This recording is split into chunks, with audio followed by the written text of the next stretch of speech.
Just did a couple of water changes. Dude, I really like these Scarlet Batters. The ones that are super red, like that guy over there. Zoom in, see if we can zoom in. Get a nice little shot of that little guy. Oh, now you want to run from the camera, huh? You shy? Yeah? Alright. I'll let you go back to doing your thing. Alright, so, yeah, I really like these Scarlet Baddis. What are they called? Hambrosa? Something? Hambrosa Cories, I think is what they're called. They're super cute as well. I didn't think I was really gonna like them as much. They're, what are they? You can see in the back there. Well, he just moved. Their nickname, I guess, is a salt and pepper Cory Dora. They're Hambrosis Cories. Oh, yeah, I got some new plants. Have no idea what they are anymore because I got them all together in a bag, and yeah, don't know. I guess I seen somebody else's video where they like write stuff on their tanks to know what's in them, and that would be maybe beneficial for me because as far as plants go, I don't really know what any of them are called. I kind of like the stem plants. Stem plants don't usually seem to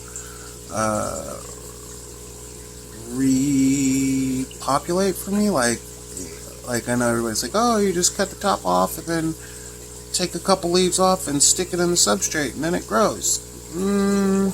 I've had one that actually did that very well. But even with that one, you know, some died.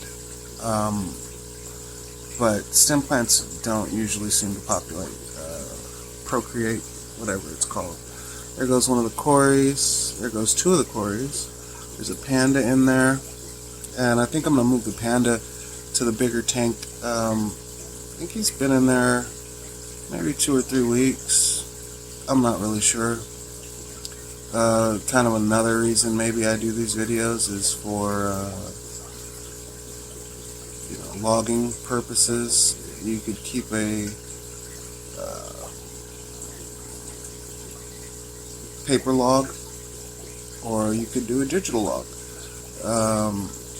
What happens when YouTube goes out of business and I don't have, and I lose all of my info? That would suck.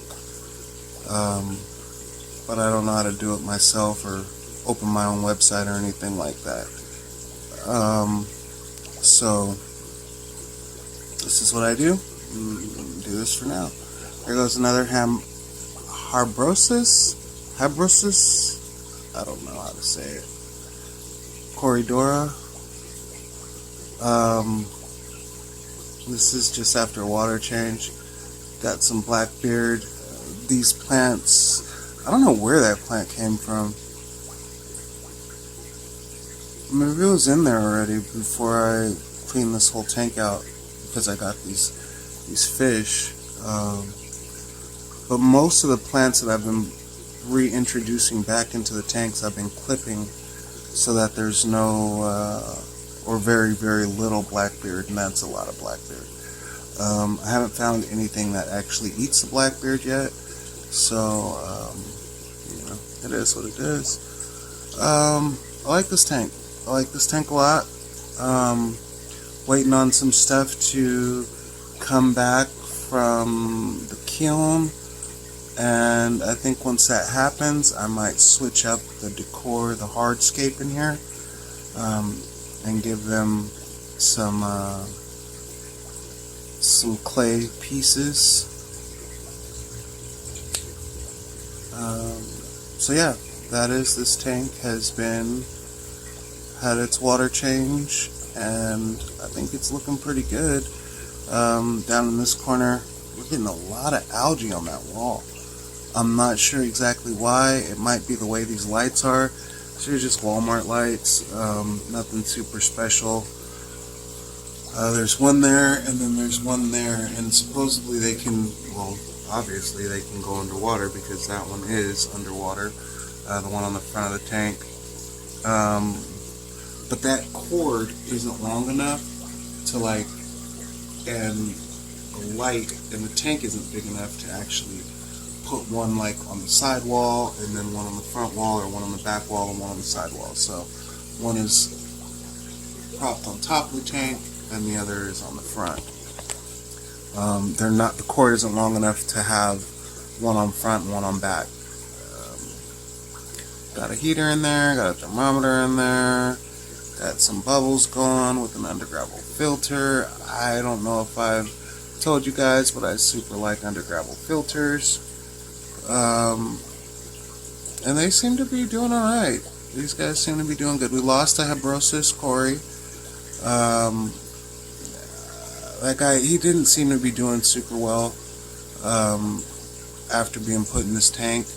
I'm not sure if he was getting picked on or anything like that, but he was super light in color. He kind of wasn't able to rest on the ground like this one is doing in front of us. Like he kind of like would kind of fall over a little bit. And so that guy's gone. Sorry. So I think there's 3 or 4 in there. I actually don't. Once I start losing fish, I forget how many I had, which sucks. Which is another reason I guess I should be writing down, what I have.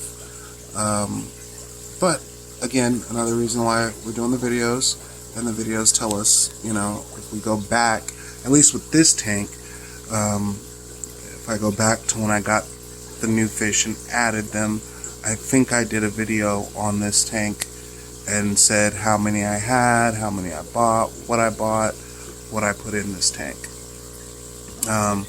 So I do know Java Fern. I have that. I know that. I think that's like, I don't know what that is.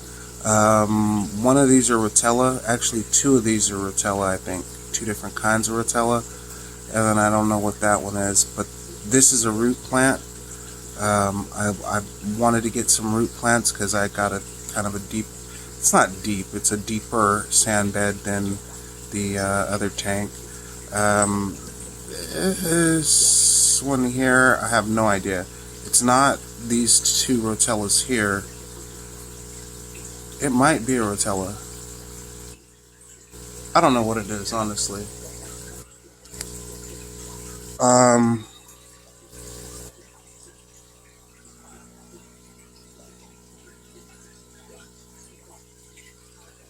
Sorry. I got freaking ants in my room because apparently I dropped fish food when I'm feeding the tanks, and because there is tons of water in the tanks, I cannot actually pick them up and move them to vacuum. So I need to get the little crevice tool in here and vacuum. Yeah. So I like this tank a lot. I like I like all the fish that I have in here. I do. And the Scarlet Batis are pretty cool. They probably are looking to be fed. I like the little guy back there. You can see him in between the Java ferns. So yeah, it's coming along.